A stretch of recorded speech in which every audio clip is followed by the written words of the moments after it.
You'll be pleased to know that the Nebraska churches are going to be completing 100 years of ministry to our state in just a few days. So it's time that we take a look back and say, okay, what has happened in the last 100 years? How has things changed to the good? And what kind of things do we need to maybe recalibrate?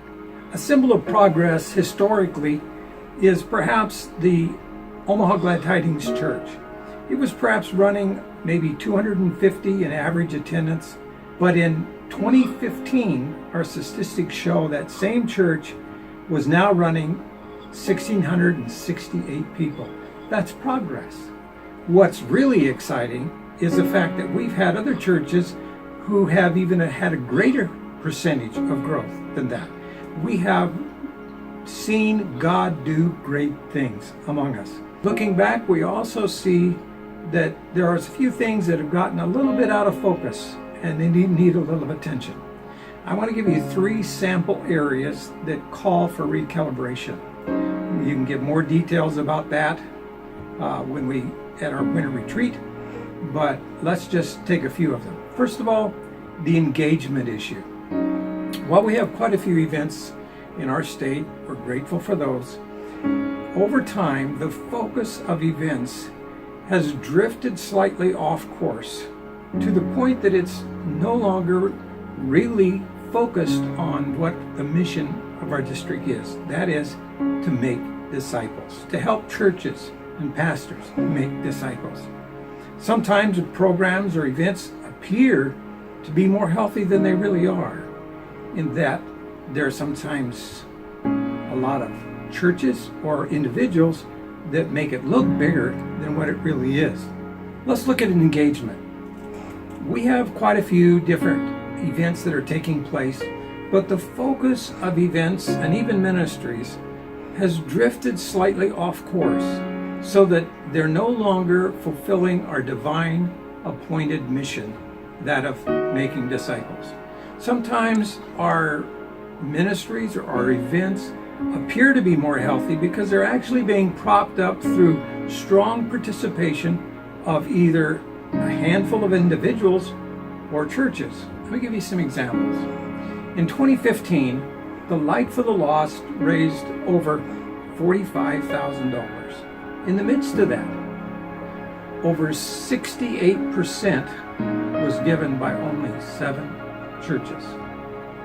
Actually, if you dig a little deeper, you find that it was really one individual and a preset church budget that even gave that high of a percentage at 68%. It did not come from the heart of men, which is what Light for the Lost was originally designed for. Let's take another example. Our recent senior high camp. We had perhaps one of the higher numbers we've had for many years in attendance. In the midst of that, over 54% of our district churches did not send one camper to that senior high camp. The other camps was even a higher percentage of churches not involved. In the midst of that, on the senior high camp, 27.5% of that whole number was from non-Assembly of God churches. The participation issue is a matter. Let's look at another one. Closing of churches. Unless something's done in the immediate future, there's going to be some churches that are going to be closing due to a lack of interest and or lack of sufficient funds. On average, we had 12,745 people in average attendance in our churches in 2015.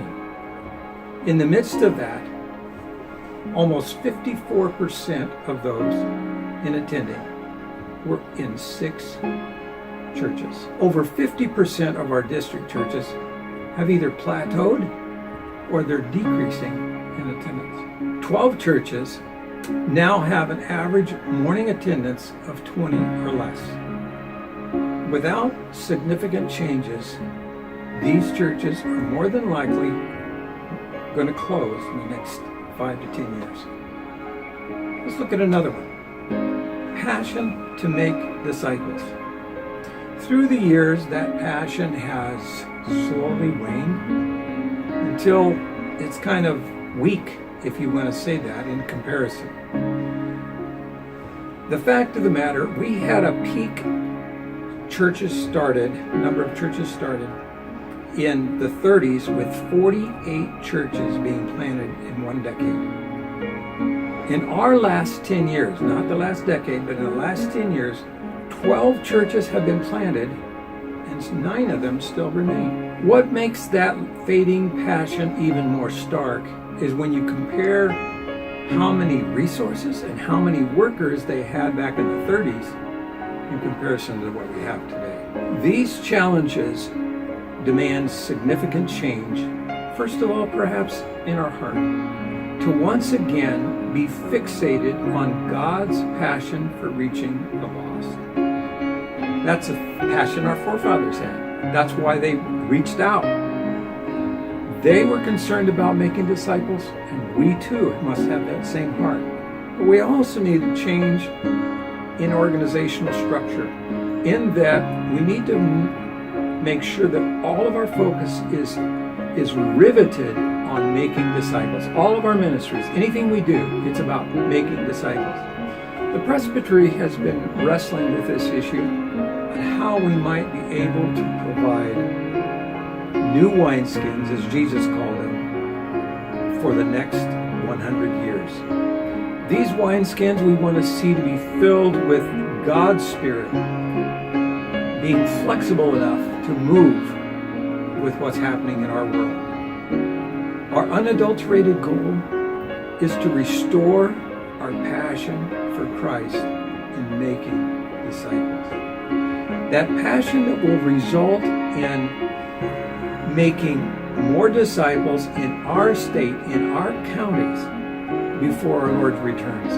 We will be sharing the basics of what we believe God has given us as a vision to do. We're going to be doing that in our Tuesday luncheon.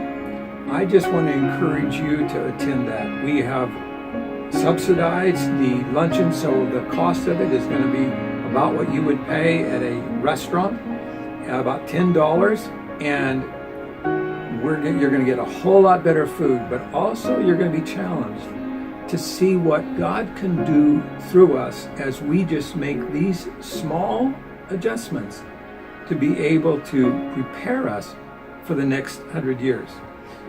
I just want to encourage you to sign up for that, mark it so that we'll know how many are going to be at this luncheon, so we can tell the cooks how much food to get. Please mark that. I look forward to seeing you, and I pray God's blessing on you and your church and your ministry.